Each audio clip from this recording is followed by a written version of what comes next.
मावली विधानसभा क्षेत्र के सरपंच संघ संगठन ने मावली उपखंड कार्यालय पर तहसीलदार बरलाल मीणा को एक ज्ञापन सुपुर्द किया है।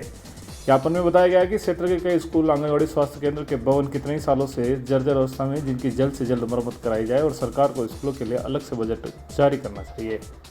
सरपंच संघ का कहना है कि एक अलग से कमेटी का गठन कर समस्त पंचायतों में सरकारी भवन का निरीक्षण कराया जाए। कमेटी में स्थानीय पंचायत के प्रशासक को आवश्यक रूप से भी सम्मिलित किया जाए, जिससे किसी भी प्रकार की कोई गड़बड़ी न हो।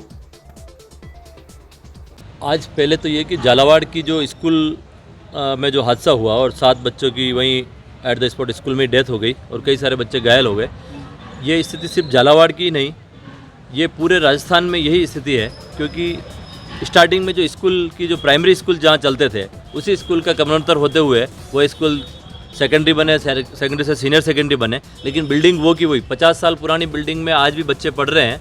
जहाँ हमारा भविष्य, इस देश का भविष्य यहाँ जहाँ पढ़ रहा है वो बिल्डिंग है, आज की तारीख में 50 साल पुरानी बिल्डिंग है, बिल्कुल कतई सुरक्षित नहीं है। हर जगह यही हालात है। आज कलेक्टर महोदय ने बारिश का हवाला देते हुए 2 दिन स्कूल बंद रखे हैं कि बच्चे नहीं आएंगे 2 दिन के लिए, लेकिन वास्तविकता इसके पीछे क्या है हम सभी को पता है कि आज की स्थिति में यह है कि सरकार के अंदर और जनप्रतिनिधियों में सब में ये भय का माहौल है कि कहीं कोई हादसा ना हो जाए। आज सारे ही सरपंच संघ के हमारे जनप्रतिनिधि यहाँ पधारे हुए हैं, सारे सरपंच साहबान पधारे हुए हैं। पंचायतों में यह स्थिति है कि एक एक पंचायत में 10-10 स्कूल बने हुए हैं और हर गांव वाइज, हर गांव में, कई गांव में 2-2 स्कूल भी हैं। तो 10-10 स्कूलों में, और सारे स्कूलों के हालात ये हैं कि कहीं पे भी कुछ भी हादसा हो सकता है। और गांव के जो लोग हैं हमारे, वो सिर्फ एक ही बॉडी को जानते हैं, वो न तो किसी विधायक को जानते हैं, न सांसद को, वो जानते हैं जिम्मेदार जो होते हैं वो सरपंच को जानते हैं कि सरपंच साहब। लेकिन पंचायतों की स्थिति है कि पंचायत के बजट में आज की तारीख में, जैसे मैं मेरी पंचायत की बात करूँ तो 56,000 रुपये पंचायत के अकाउंट में पड़े हुए हैं और 1.5 साल में कोई किस्त नहीं आई है। अभी एक किस्त आई है, वो छोटी सी किस्त आई है, उसको कहाँ लंबा करें।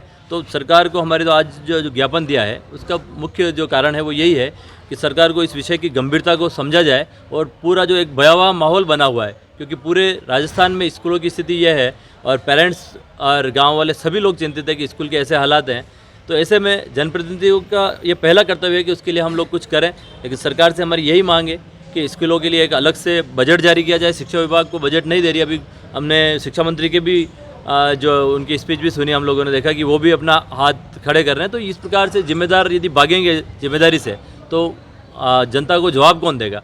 स्थिति यह है कि जनता जहाँ कहीं पे भी जाए, सोशल मीडिया का ज़माना है, हर गांव के हर ग्रुप में यही चर्चा चल रही है स्कूल का ये हादसा होने की स्थिति में। हर गांव में जगह जगह कहीं सामुदायिक भवन खंडर हो रहे हैं, कहीं आंगनबाड़ियाँ खंडर हो रही है, कहीं सरकारी दूसरे भवन खंडर हो रहे हैं। तो सब जगह यही स्थिति है। लेकिन बिल्डिंगों के मेंटेनेंस के लिए या अलग से कोई ना कोई सरकार को बजट जारी करना चाहिए। स्थिति बहुत भयावह है और पंचायतों में सरपंचों के पास इतना बजट नहीं है क्योंकि सरकार खुद किस्तें रोक के बैठी हुई है। तो ये बहुत गंभीर विषय है। आज सारे सरपंच साहबान इसी विषय को लेकर यहाँ आए हैं कि मुख्यमंत्री के नाम और राज्यपाल के नाम ये ज्ञापन दिया गया है कि इसमें कि सरकार को कोई ना कोई अलग से बजट की व्यवस्था करनी चाहिए। स्थिति जिम्मेदारी से हम लोग भाग नहीं सकते। छुट्टी रखना समाधान नहीं है कि इस डर से कि बिल्डिंग गिर जाएगी तो हम छुट्टी रख लें, ये कोई समाधान नहीं है।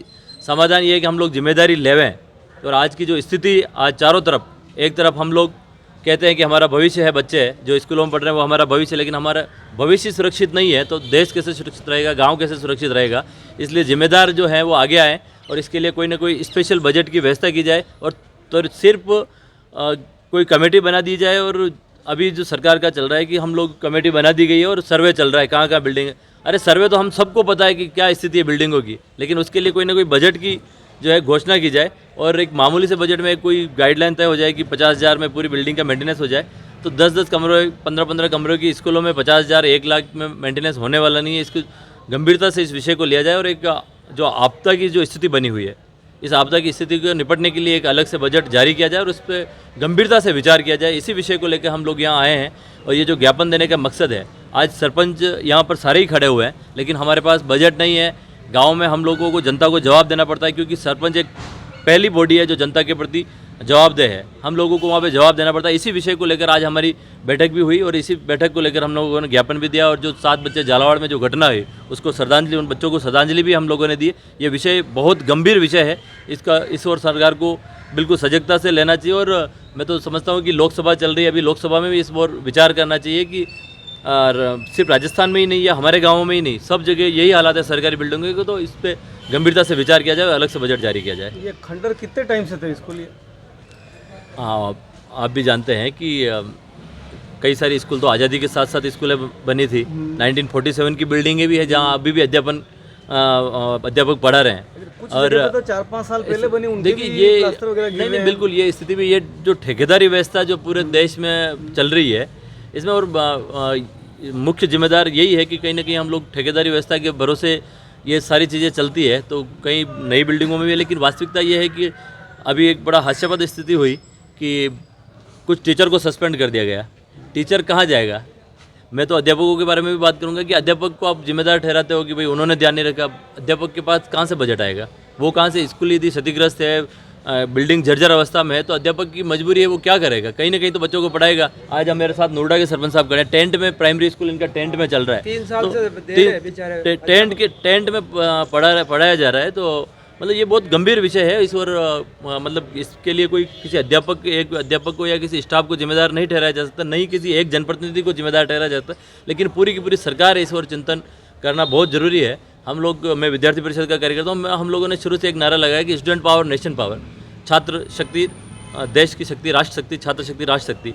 लेकिन आज की स्थिति में मैं तो यही कहना चाहता हूँ कि जो स्थिति बनी हुई है पूरे राजस्थान में, मैं तो स्टूडेंट से भी कहना चाहता हूँ कि इस स्थिति में सबको आगे आना चाहिए। हमारे स्टूडेंट ऑर्गेनाइजेशन भी है, हम गांव के जनप्रतिनिधि भी हैं, और जो बड़े जनप्रतिनिधि वो भी सब साथ आएँ, और ये जो आपात की जो स्थिति बनी हुई है इसको निपटने के लिए एक मजबूती से बड़ा मूवमेंट खड़ा हुए, ताकि इस समस्या की ओर सबका ध्यान आकर्षित होवे और इसके लिए कोई ना कोई गंभीरता से विचार किया जा सके। एक ये उदयपुर जिले में 2 दिन का अवकाश रखा है। आप देखिए ना, इससे- दो दिन के अवकाश में बारिश की तो एक बूंद भी है नहीं, लेकिन कहीं ना कहीं ये भयावह की स्थिति बनी हुई है कि कहीं कोई हादसा ना हो जाए। तो हम लोग हमारी जिम्मेदारी से बच नहीं सकते। छुट्टी रखना कोई सोल्यूशन नहीं है, लेकिन इस और गंभीरता से सरकार को विचार करना चाहिए कि आखिर हम कहाँ भविष्य को ले जाना चाह रहे हैं। इसलिए बच्चों की जहाँ बच्चे, माता पिता, पेरेंट्स बच्चों को बड़ी जिम्मेदारी पूर्वक वहाँ भेज रहे हैं, तो इस और हमें सब लोगों को, जिम्मेदारों को इस और ध्यान रखना चाहिए। आज सरपंच संघ मावली और खेमली की तरफ से जॉइंट में मुख्यमंत्री जी के नाम एसडीओ साहब को, तहसीलदार जी को ज्ञापन दिया है।